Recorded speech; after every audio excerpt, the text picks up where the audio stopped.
Assalamualaikum warahmatullahi wabarakatuh.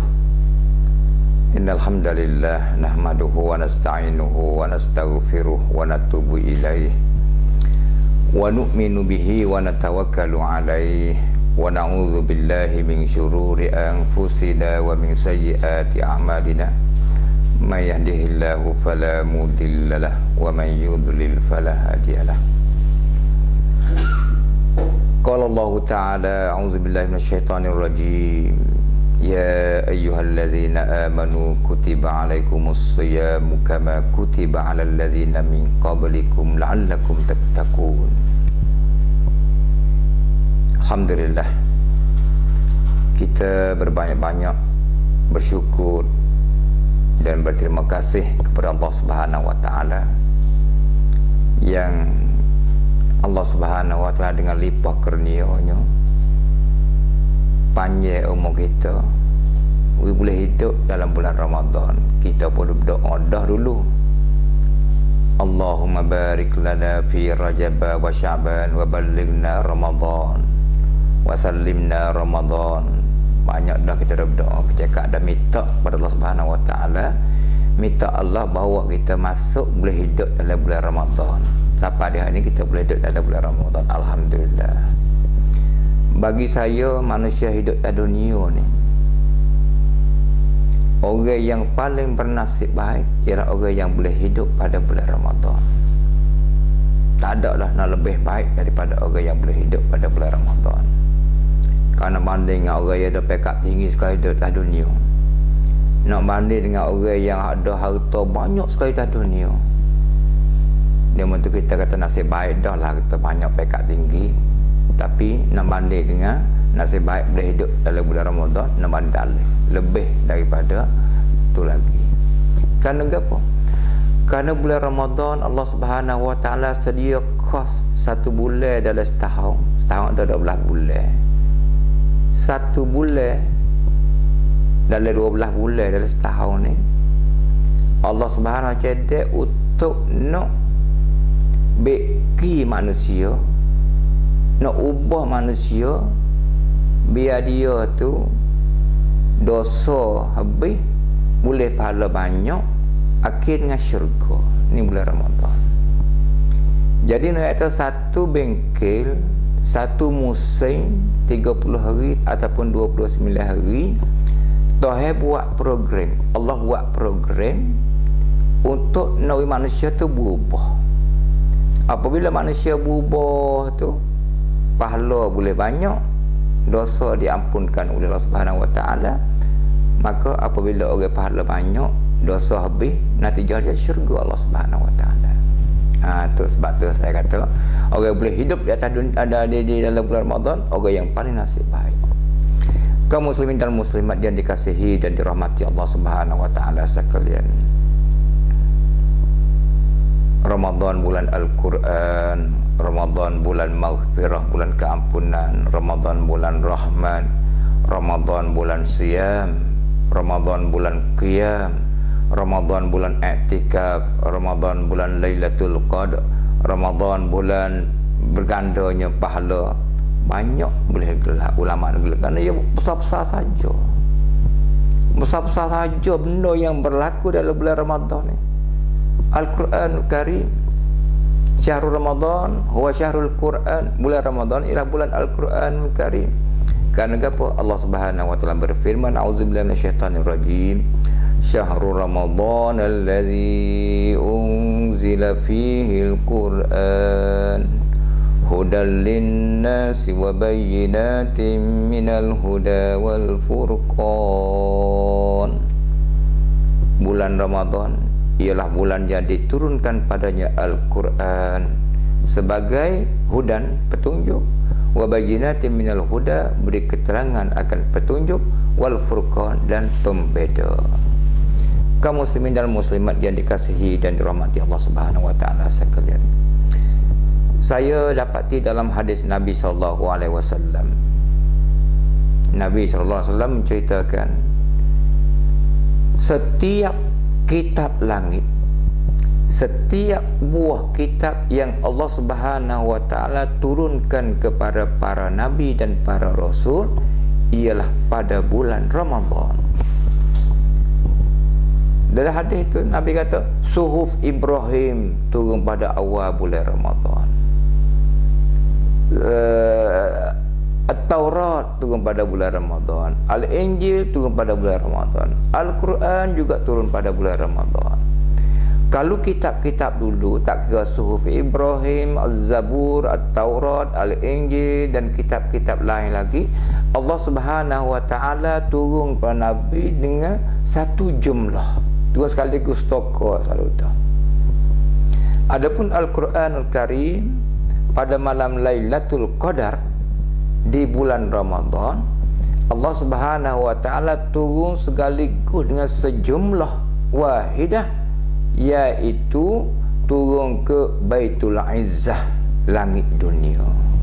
Dia tak turun ke Nabi stokoh kali dah. Bukan turun stokoh habis 1000 lebih ayat ni kepada Nabi pada malam bulan Ramadan dah.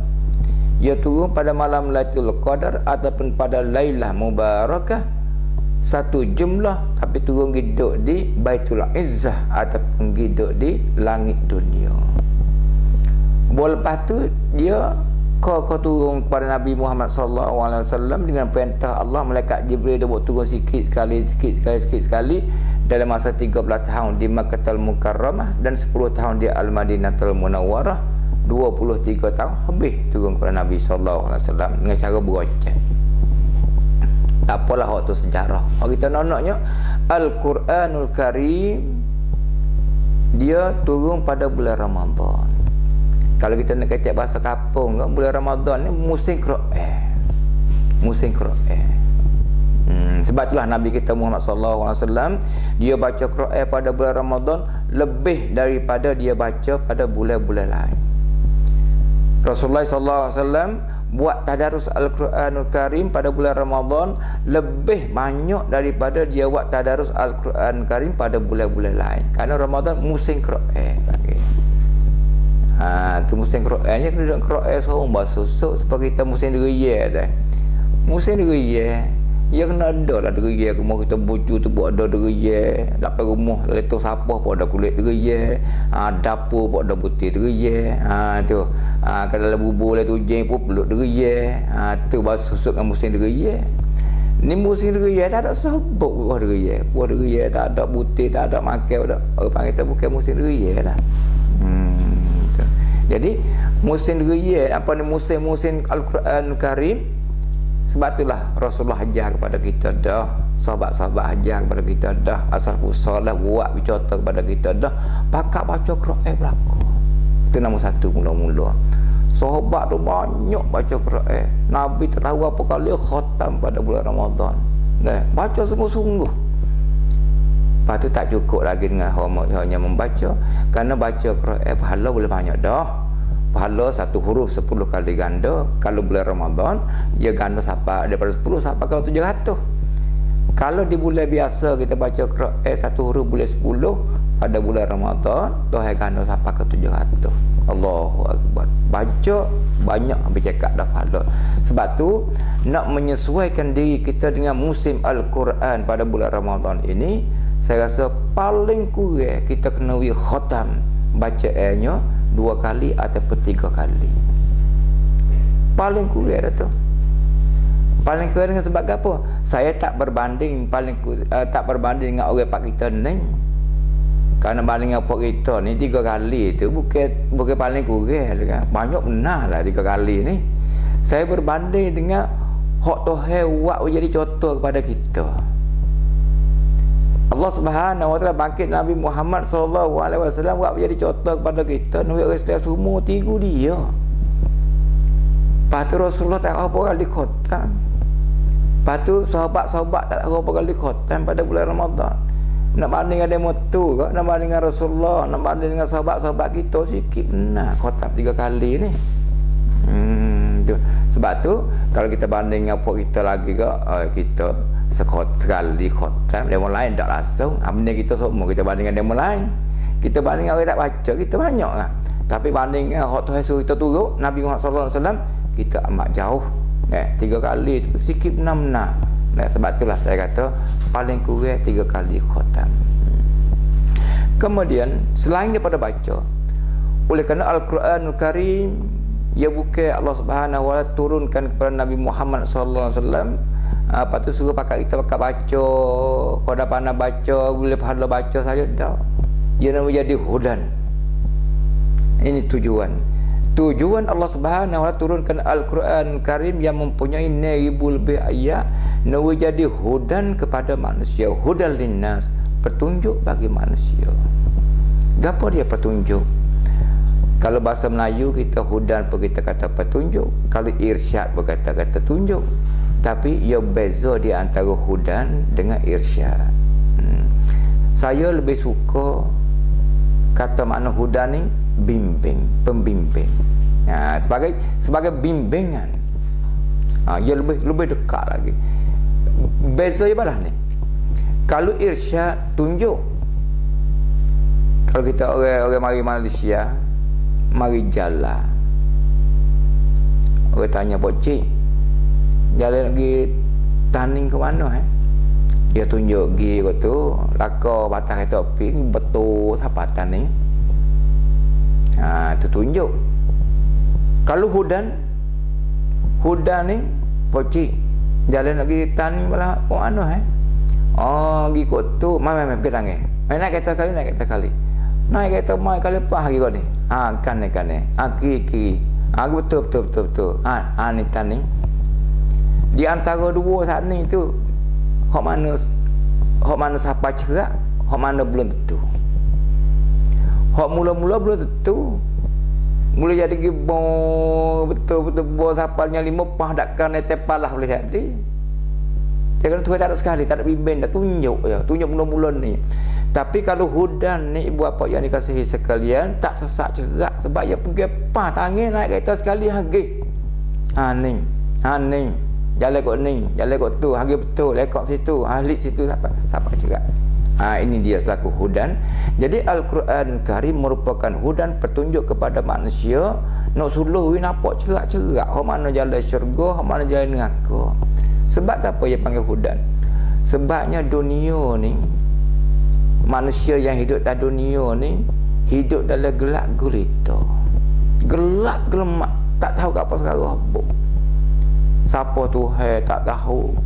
Siapa menciptakan alam ini tak tahu. Mana jalan ke syurga tak tahu. Gapo dia Islam tak tahu. Gapo dia Al-Haq tak tahu. Tak tahu sekarang apa. Dalam keadaan manusia duduk dalam gelap gulita, tak tahu nak petang nak pergi ke mana ni, mengikut kehendak Allah, tapi dia tahu nak pergi ke mana. Allah Subhanahu wa taala turunkan Al-Quran kan nak tunjuk, nak bimbing sosok. Kok ni pergi jalan lagi ke syurga. Kok ni Al-Haq. Ni dia Al-Islam, ni dia Al-Iman, ni dia Al-Ibadah, ni dia At-Tauhid, ni dia Al-Aqidah As-Sahihah. Yo ya so hudan petunjuk. Itu tak sesak cerak lah. Tapi oleh kerana Al-Quran Al-Karim bukan sekadar hudan, dia bayyinatin minal huda. Hudan dah tunjuk, patut ada dalil pun dah. Royak kata hok ni Islam. Islam ni kena.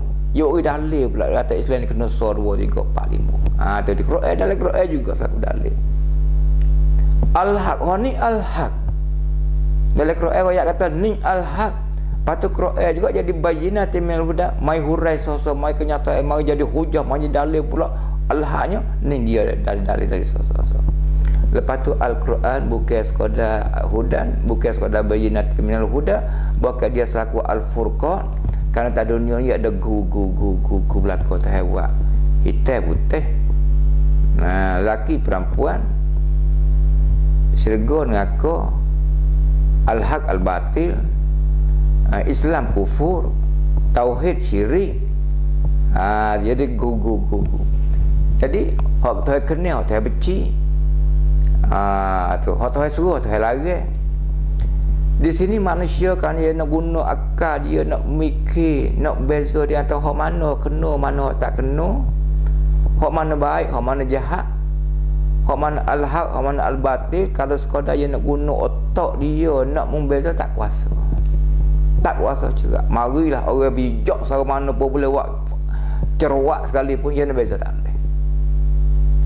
Marilah bijak boleh buat kapal tubel sekalipun nak beza hak mana jalan hak Tuhan kena atau hak kena, hak mana jalan Tuhan benci, hak mana jalan syurga, hak mana jalan neraka, yang beza tak kuasa. Sebab itu Allah Subhanahu wa taala turunkan Al-Quran Al-Karim kepada Nabi Muhammad sallallahu alaihi wasallam untuk menjadi pembeza. Sebab itu kaum muslimin dan muslimat yang dikasihi sekalian, Al-Quran tunjuk kita hudan, bertemu dengan benda hak kena, benda hak baik. Lepas tu Al-Quran juga merupakan furqan, nak beza di antara hak baik dengan hak jahat. Jadi orang panggil kita tak sesat dalam kitanya. Soalannya, bagaimanakah kita ni boleh manfaat daripada Al-Quran? Nawi Al-Quran tu jadi hudan kepada kita, nawi jadi bayyinatin minal huda kepada kita, dan nawi Quran itu menjadi furqan kepada kita. Soalan bala mana kita nak buat? Adakah cukup dengan hanya kita membaca dia? Bawa kita baca Quran, Quran jadi hudan kepada kita ada. Masa cukup tak lagi? Kita baca Quran kan tak reti ni, sebab kita nyanyi lagu India Jawa laki Yahoo tu. Zaman dulu ingat Jawa laki Yahoo apa tak tahu, baca sedap dah menari, sedap beringgit, keruk kening-kening Jawa laki Yahoo masa dulu. Tapi gapo muda kata tahu, mana apa je dia tak tahu. Jadi lagu kita kata Jawa laki Yahoo sedap saja, tak ada faedah apa, isi kita tak reti. Ni begitu ke Al-Quran Karim, kalau kita baca, kita hafal, boleh pahala, bukan tak boleh faedah, boleh faedah dah. Baca Quran ni pahala banyak dah, tapi nak ambil manfaat daripada hudan tak boleh. Dia kena reti, kena faham dia. Kena faham kata alhamdulillahi rabbil alamin. Faham kata segala pujian bagi Allah Subhanahu wa taala. Wi faham kata gitu, semua nak puji, kena puji kepada Allah.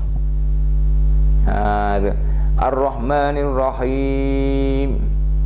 Wi kena faham kata Tuhan ni yang Maha Pemurah lagi Maha Penyayang.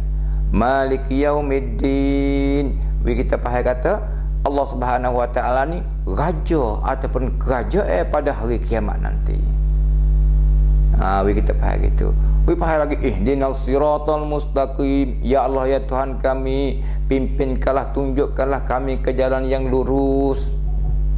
Gapo jalan yang lurus? Siratal ladzina an'amta alaihim, iaitu jalan yang orang-orang hak telah kamu beri nikmat dulu, nabi-nabi dulu, rasul-rasul dulu. Ghairil maghdubi alaihim, janganlah heret kami kepada jalan golongan hak kamu marah, hak kena marah, iaitu orang Yahudi, dan waladhdallin, orang sesat itu Kristian. Dan kita faham gitu kan, barulah kita reti. Dan kita tahu makna, kita reti, barulah nak jadi apa ni, hudan kepada kita. Kaum muslimin dan muslimat yang dikasihi dan dirahmati Allah Subhanahu wa taala sekalian, tak faham maksud Al-Quranul Karim, Quran tidak boleh menjadi hidayat ataupun hudan dan furqan kepada kita. Kita nak boleh ambil Quran jadi hudan, ambil Quran jadi furqan kepada kita apabila kita faham maksud makna dia. Soal lagi, bagaimana mana kita nak faham? Nak faham maksud dia. Nabi hajar juga kepada kita cara nak faham tu, iaitu dia buat tadarus Al-Quranul Karim, mempelajari isi kandungan Al-Quranul Karim. Di rumah Al-Arqam Ibnu Abi Al-Arqam, Nabi buat halakah tadarus Al-Quran Karim, buat halakah 25 orang dia baca Quran, yatlu alaihim ayati. Lepas tu mari sahabat-sahabat pun dia buat halakah tadarus Al-Quran Karim. Jadi banyak di hari ni dulu sampai ke hari ni orang dok nak faham isi kandungan Al-Quran Karim, iaitu dengan cara buat halakah tadarus Al-Quran Karim, terutama pada musim Quran ni pada bulan Ramadan.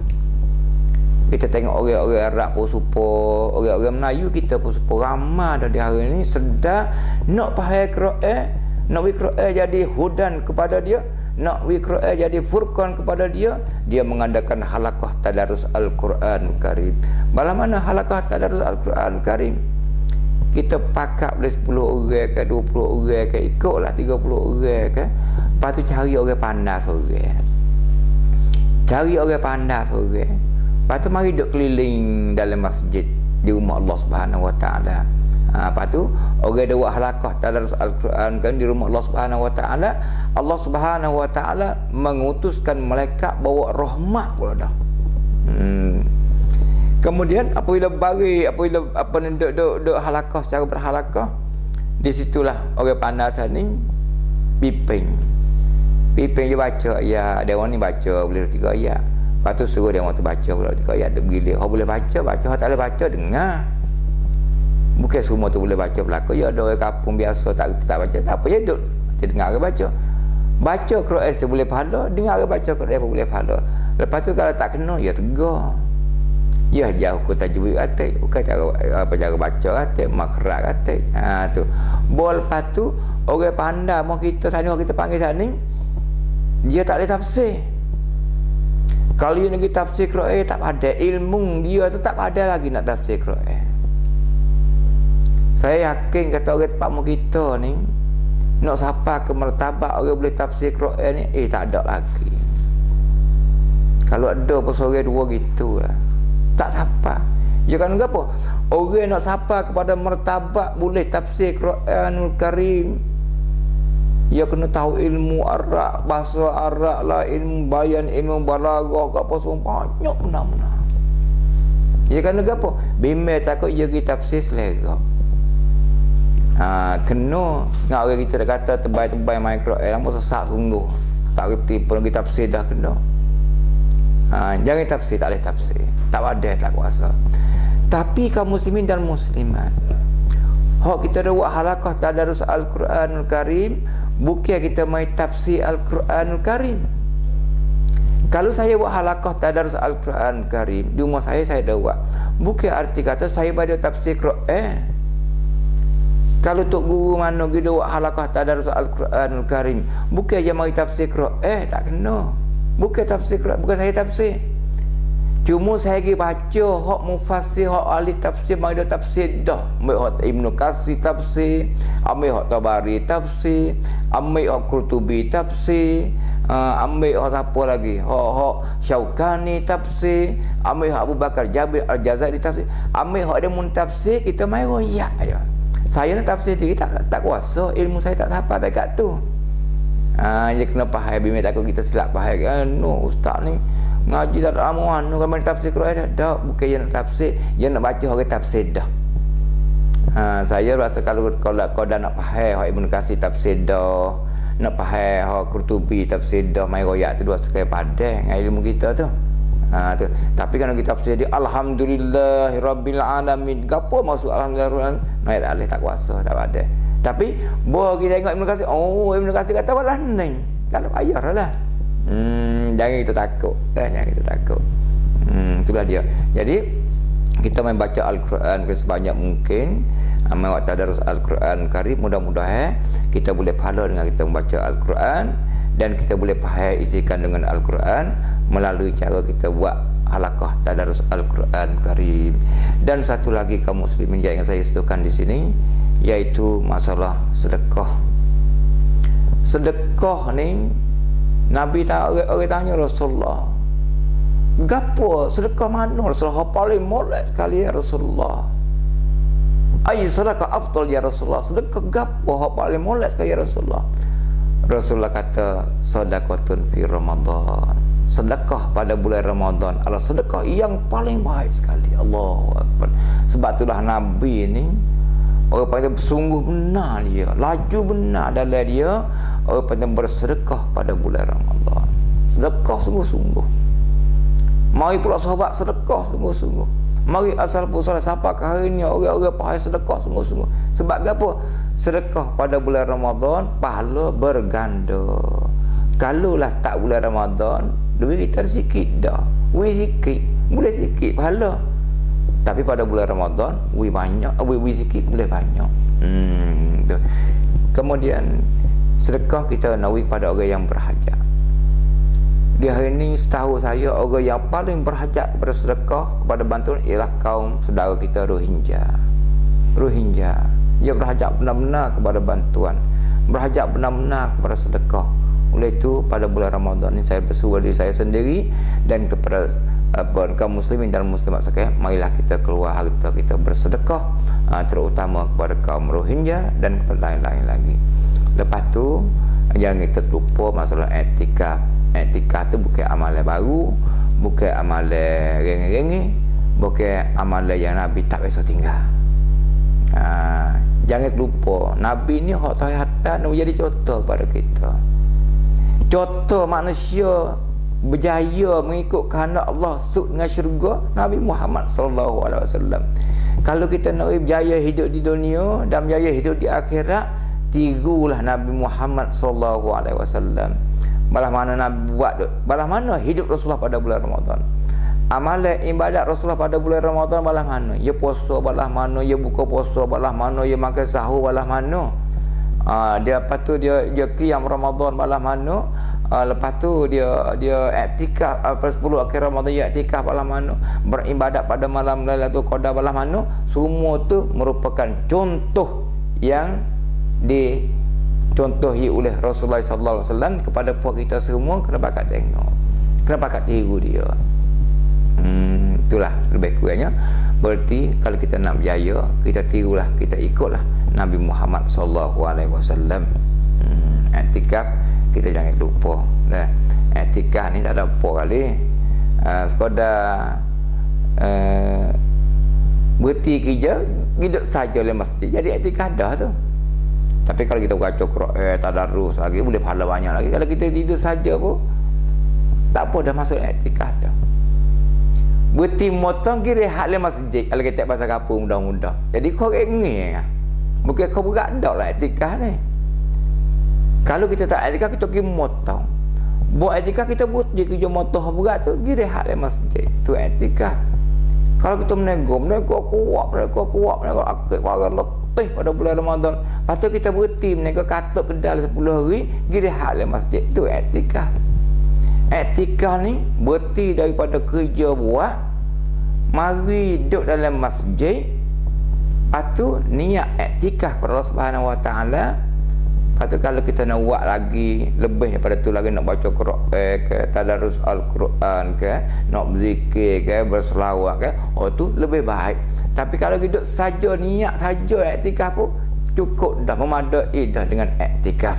Tapi pahala tak serupa dengan baca Quran lah. Tak serupa dengan baca Quran, tak serupa dengan orang berzikir, tak serupa dengan orang qiyam Ramadan, tak serupa. Tapi nak kata, kalau kita nak kata berat tak boleh lah. Nak kata berat iktikaf tak kena. Ya kau ngeh. Jangan berhenti kerja. Itu dia dah. Sebab tu kita bakal mari beriktikaf pada 10 akhir Ramadan. Dan jangan lupa kita beribadat pada malam Lailatul Qadar. Lepas tu kita nak minta apa kita, jangan jadi orang cerdik dalam nak mencari Lailatul Qadar. Jadi orang tamada tak apa. Jadi orang tak jadi orang cerdik. Orang cerdik cari Lailatul Qadar, dia tahu kata Lailatul Qadar ni pahala banyak, kelebihan dia banyak, lebih baik daripada 1000 bulan. Tapi dia cerdik. Dia cerdik mana? Dia pitah. Malam ni malam 21, ya pergi sejak buat ibadat. Malam esok malam 22, ada tak lagi. Payah nak tunggu malam 22 ni, dia tak pergi. Malam esok ada 23, ya pergi. Malam 24 tak, ni orang cerdik. Dia pilih, dia pandai sekat jaga, dia cari. Hari ni kita nak minta jangan jadi cerdik. Jadi bodoh tak apa, straight pergi belakang 10 malam habis dah. 10 malam kita pergi belakang. Lepas tu 10 malam kalau kita pergi belakang tak pelak dah. Di sini sebaik-baik tak ada orang cerdik lah. Orang cerdik boleh ada pelak lagi tu. Pitah kau tu 21, 23, 25, 27, 29. Lepas tu Nabi tak ada hajar suruh jadi beratur. Nabi tak ada hajar suruh kita beribadat pada malam Lailatul Qadar, gi pilih malam witir, malam tak witir tak. Malam witir gi buat iktikaf, buat ibadat, malam tak witir tak. Nabi tak ajar beratur. Nabi royak kata malam witir ni itu malam Lailatul Qadar, mungkin ni tunggu malam-malam witir pada 10 akhir, 21, 23, 25, 27, 29. Tapi Nabi buatlah mana? Nabi tak ada gibet malam 21, 23 tak. Ya 10 malam habis. 10 malam habis di situ belakang. Ada iktikaf. Jadi kaum muslimin sekalian, kalau kita hidup 10 malam, 10 hari berturut-turut di masjid dalam bentuk iktikaf dan kita beribadat pada malam itu, malam-malam itu, saya rasa kita yakinlah kita akan boleh beribadat pada malam Lailatul Qadar yang pahala lebih baik daripada 1000 bulan. Maka untuk kali ini sekadar dulu, dan saya ucap terima kasih kepada pihak Radio Al-Quran yang berusaha untuk menghidupkan rancangan tauhid ataupun dakwah ini. Mudah-mudahan Allah Subhanahu Wa Taala beri pahala yang banyak kepada mereka. Jazakumullah khairan. Kita kata assalamualaikum warahmatullahi wabarakatuh.